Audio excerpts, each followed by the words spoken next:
Welcome friends. तो अब हम स्टार्ट कर रहे हैं एक नई video series class 9th social science के लिए। और इस वीडियो से हम स्टार्ट कर रहे हैं इकोनॉमिक्स का chapter number 1 the story of village Palampur.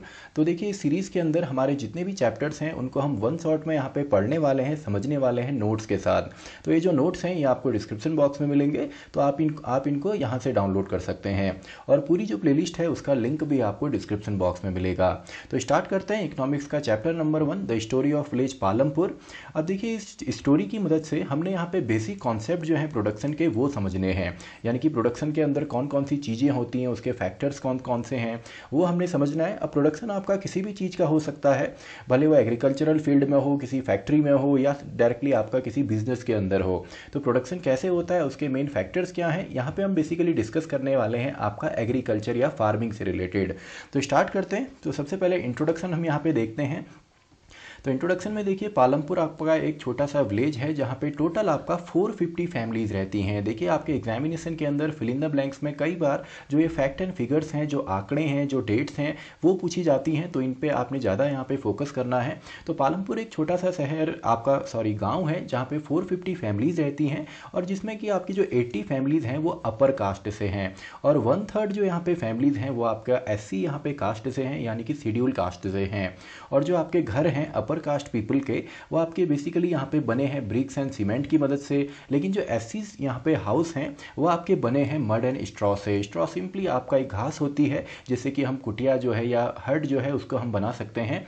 और आपका जो यहाँ पे पालमपुर है, पालमपुर से 3 किलोमीटर दूर आपका एक और गाँव है जिसका नाम है रायगंज।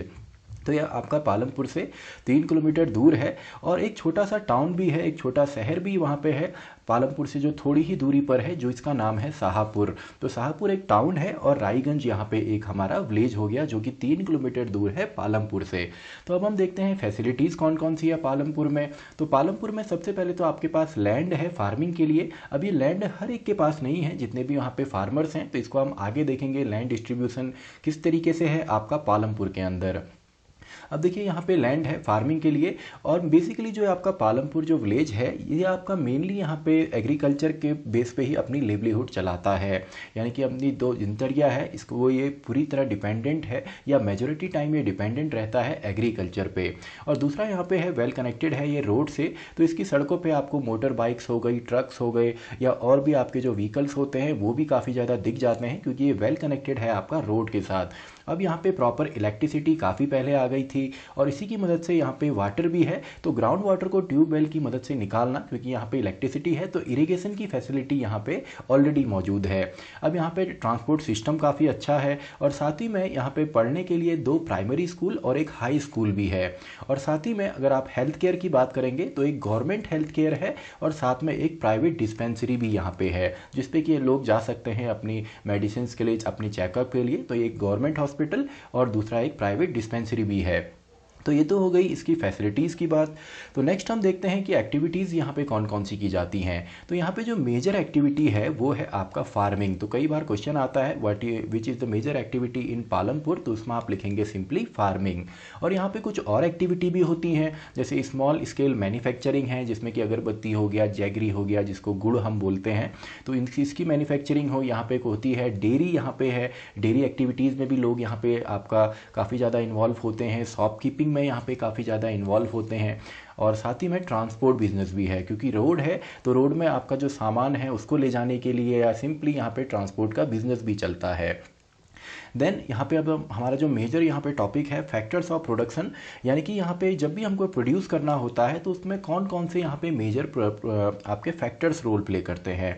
तो मेन प्रोडक्शन का आपका यहाँ पे एम होता है ताकि गुड्स एंड सर्विसेज हम बनाएं जिसकी हमको ज़रूरत है। तो यहाँ पे 4 जो हैं यहाँ पे मेन फैक्टर्स होते हैं किसी भी चीज़ के प्रोडक्शन के लिए, जिसमें सबसे पहले आपका लैंड आ जाता है। देखिए अगर आपको एग्रीकल्चर करना है, या अगर आप फैक्ट्री डालना चाहते हैं, आप कोई ऑफिस बनाना चाहते हैं, कुछ भी चीज़ आप करेंगे तो उसके लिए आपको लैंड की ज़रूरत पड़ेगी। तो लैंड जो है ये एक मेजर फैक्टर है प्रोडक्शन के लिए। अब लैंड आने के बाद दूसरा हमको ज़रूरत पड़ती है लेबर की, यानी कि उस लैंड पर काम भी तो कोई करेगा। अगर फैक्ट्री बनानी है और अगर हमको एग्रीकल्चर करना है या एग्रीकल्चर एक्टिविटी में हमको जाना है, तो उसके लिए हमको लेबर की भी ज़रूरत पड़ेगी। अब लेबर भी हमको दो टाइप के यहाँ पे ज़रूरत होती है। कई बार स्किल्ड यानी कि जो किसी इस पर्टिकुलर चीज़ में एक्सपर्ट हो, उसको उस चीज़ के बारे में पता हो, जो कि स्पेशलाइज्ड होता है किसी पर्टिकुलर वर्क में, वो हर काम नहीं करता। और दूसरा आपका जनरल लेबर, जो कि आपकी मेनली एग्रीकल्चर में जिसको हम यूज़ करते हैं, जिसको हम फार्म लेबर भी बोलते हैं। तो पहला तो हो गया लैंड, और दूसरा हमारा यहाँ पे हो गया लेबर, तीसरा हो गया कैपिटल। कैपिटल यानी कि वो इनिशियल इन्वेस्टमेंट किसी भी बिजनेस को स्टार्ट करने के लिए, फैक्ट्री के लिए, या अगर आप एग्रीकल्चरल एक्टिविटी में हैं तो उसमें अगर आपको सीड्स चाहिए, कोई मशीनरी चाहिए जैसे कि ट्रैक्टर हैं या आपके सीड्स हो गए, तो इसके लिए हमको फिजिकल कैपिटल की ज़रूरत पड़ती है। तो फिजिकल कैपिटल दो होते हैं, फिक्स्ड और वर्किंग। तो फिक्स कैपिटल जो एक बार आप इन्वेस्टमेंट करते हैं, और वर्किंग जो कैश इन हैंड होगा या पैसा आपके हाथ में है, जैसे हर साल आपको चीज़ें लेनी पड़ती है, तो इसको भी हम देखेंगे, यहाँ पे इसके एग्जांपल हैं। और नेक्स्ट है आपका ह्यूमन कैपिटल। ह्यूमन कैपिटल जिसको हम ह्यूमन रिसोर्स भी कहते हैं, क्योंकि ह्यूमन ही बाकी कैपिटल जो आपके यहाँ पे फैक्टर्स हैं इनको कंट्रोल करेंगे। तो ह्यूमन कैपिटल को हम नेक्स्ट जो चैप्टर है उसमें हम डिटेल में समझने वाले हैं। तो ह्यूमन कैपिटल की भी ज़रूरत पड़ती है। तो अब यहाँ पे देखिए, जो आपके यहाँ पे कैपिटल है वो भी दो तरीके के होते हैं, fixed capital and working capital. तो फिक्स कैपिटल क्या है? कोई टूल्स हो सकता है, कोई मशीन है, जैसे एग्रीकल्चर में अगर हम देखें तो मशीनरी हो सकती है, ट्रैक्टर हैं या आपके ट्रक्स हैं, अगर हम किसी भी सामान को हमने एक जगह से दूसरी जगह ट्रांसपोर्ट करना है, और साथ में बिल्डिंग्स हैं या गोडाउन्स जिनको हम बोल सकते हैं, ताकि वहाँ पे अपना जो सामान है, अपने जो ग्रेन्स हैं, जो फसल हमने उगाई है, उसको हम स्टोर कर सकें। इसके अलावा वर्किंग कैपिटल में आता है जैसे रॉ मटेरियल है, जिसमें सीड्स वगैरह आते हैं, पेस्टिसाइड हो गए, केमिकल्स हो गए, और money in hand transport cost आता है। तो ये सब आपके हो गए वर्किंग कैपिटल में। और इसके अलावा और भी फैक्टर हैं, जैसे कि नेचुरल रिसोर्स हो गए, वाटर हो गए, फॉरेस्ट हो गया, और साथ ही में मिनरल्स हमारा हो गया। अब देखिए यहाँ पे एक बेसिक सी डेफिनेशन है एंटरप्रेन्योर की। तो एंटरप्रेन्योर क्या होता है? कोई ऐसा इंसान, कोई भी ऐसा पर्सन जो कि इन सभी फैक्टर्स को ले करके आता है प्रोडक्शन के लिए, यानी कि उसके वो ये देखेगा कि कौन सी ऐसी जगह है, कौन सी ऐसी लोकेशन है, या कैसे मैं लैंड हो गया, लेबर हो गया, फिजिकल कैपिटल और ह्यूमन कैपिटल को एक साथ ले करके आके अच्छे से प्रोडक्शन कर सकता हूं। तो ये आपका कौन होता है? एंटरप्रेन्योर होता है। तो अब बात करते हैं फार्मिंग की। ये तो हमने देखा कि यहाँ पे फैक्टर्स कौन कौन से रिस्पॉन्सिबल हैं आपका गुड्स एंड सर्विसेज के प्रोडक्शन के लिए। तो अब हम देखते हैं फार्मिंग के लिए। तो फार्मिंग से पहले हमने यहाँ पे समझना है कि लैंड डिस्ट्रीब्यूशन किस तरीके से है पालमपुर के अंदर, क्योंकि हर एक इंसान के पास या हर एक फैमिली के पास यहाँ पे अच्छा खासा लैंड नहीं है जिसपे कि वो फार्मिंग करे। तो यहाँ पे देखिए 150 फैमिलीज जो ऐसी हैं जिनके पास लैंड नहीं है या बहुत थोड़ी सी है, और इसके अलावा 240 फैमिलीज यहाँ पे ऐसी हैं जिनके पास 2 हेक्टेयर या उससे भी कम यहाँ पे आपका लैंड है या ज़मीन है। तो 240 फैमिलीज ये हो गई, 150 फैमिली बिना लैंड के हैं, और केवल 60 ही फैमिलीज यहाँ पे ऐसी हैं जिनके पास मोर देन 2 हेक्टेयर्स यहाँ पे आपका लैंड है या ज़मीन है। यानी कि मान लीजिए 5 हेक्टेयर हो, 10 हेक्टेयर हो, तो ये ओवरऑल है 150 प्लस 240 प्लस 60, आपका टोटल आ जाती हैं 450 फैमिली। अब देखिए ये इन दोनों के पास तो आपका यहाँ पे है, यानी कि टोटल 240 प्लस 60 300 फैमिलीज के पास यहाँ पे आपका लैंड है जिसपे कि वो फार्मिंग करेंगे। तो ये क्या करेंगे? ये आपका कुछ और काम करेंगे, अदर एक्टिविटी। तो इसको हम आगे आगे समझने वाले हैं। तो यहाँ पे देखिए प्रॉब्लम क्या है कि यहाँ पे जो लैंड है वो फिक्स्ड है, और यहाँ पे देखिए पहले तो लैंड है ही नहीं, और जो भी है वो फिक्स्ड है, यानी कि ये भी चाहें तो इससे ज़्यादा लैंड इनके पास नहीं हो सकती। तो 75% जो पीपल यहाँ पे काम करते हैं वो फार्मिंग से ही अपना लेवलीहुड चलाते हैं। और 1960 से पालमपुर में कोई भी एक्सपेंशन नहीं हुआ लैंड का जिसपे कि हम कल्टीवेशन कर सकें, यानी कि अनाज उगा सकें। अब ऐसा क्यों हुआ? क्योंकि यहाँ पे देखिए सिंपल सा है, 1960 तक तो जितनी भी वहाँ पे ज़मीन थी ये इन्होंने ली, लेकिन उसके बाद उससे पहले जो वेस्ट लैंड होते हैं, यानी कि जो बंजर ज़मीन होती है, उसको इन्होंने फर्टाइल किया, उसको एक कल्टीवेटेड लैंड में कन्वर्ट किया। लेकिन 1960s के बाद से ये भी पॉसिबल नहीं है। तो अब फिक्स लैंड है लेकिन हमको प्रोडक्शन तो ज़्यादा करना है। तो इसका सॉल्यूशन क्या है? 2 मेजर सॉल्यूशन है। एक है मल्टीपल क्रॉपिंग, और दूसरा आपका आता है मॉडर्न फार्मिंग टेक्निक्स को यूज़ करना। तो ये 2 तरीके हैं, मल्टीपल क्रॉपिंग यानी कि एक ही ज़मीन पे अगर हम अलग अलग यहाँ पे फसल उगाएं, और दूसरा मॉडर्न फार्मिंग टेक्निक को यूज़ करें। तो इसको भी हम समझने वाले हैं। मॉडर्न फार्मिंग में आपकी वो सभी मशीनें आती हैं, या हाई यील्डिंग आपके सीड्स आते हैं, और आपका स्किल्ड लेबर आता है। तो ये सभी अभी हम समझने वाले हैं। पहले हम ये समझते हैं कि जो पालमपुर के लोग हैं या फार्मर्स हैं, ये यहाँ पे कौन कौन सी चीज़ों को उगाते हैं। तो रेनी सीजन में खरीफ क्रॉप जौहर और बाजरा ये यहाँ पे उगाते हैं। तो यहाँ पे इनको यूज़ भी ये करते हैं, जैसे यहाँ पे डेयरीज भी हैं तो इसकी घास को डेयरीज में दिया जाता है ताकि कैटल के लिए यूज़ की हम उसको हम यूज़ करें। दूसरा यहाँ पे अक्टूबर से दिसंबर के बीच में पटेटो यानी कि आलू उगाया जाता है। विंटर सीजन में यहाँ पे वीट उगाया जाता है और वीट उगाने के बाद देखिए फैमिली कंजम्पशन के बाद जो भी वीट होता है यानी कि जो सरप्लस बचता है, सरप्लस क्या होता है, मान लीजिए आपने अपने फील्ड में 400 हेक्टेयर में या सिंपली आपने 400 केजी यहाँ पे जो है वो वीट उगाया मान लीजिए। अब इसमें से आपकी फैमिली के लिए 40 केजी यहाँ पे रिक्वायरमेंट था, तो जो बचा हुआ 360 यहाँ पे केजी है वो उसको हम बोलते हैं कि ये सरप्लस है। तो इस सरप्लस का ये लोग क्या करते हैं, या तो इसको रायगंज में जाके बेच देते हैं या सिंपली उसके आगे जो मार्केट है वहाँ जाके इसको बेच देते हैं। क्यों? क्योंकि यहाँ पे ट्रांसपोर्ट फैसिलिटी भी काफ़ी अच्छी है। और अपनी जो फील्ड है उसका कुछ एरिया इन्होंने शुगर केन के लिए यहाँ पे रिजर्व किया हुआ है, जिसमें कि ये जैगरी या सिंपली गुड़ जो है उसको उगाते हैं, जो गुड़ है उसको बनाते हैं शुगर केन की मदद से, जिसको आगे चल के ये या तो रायगंज या शाहपुर में आपका बेच देते हैं।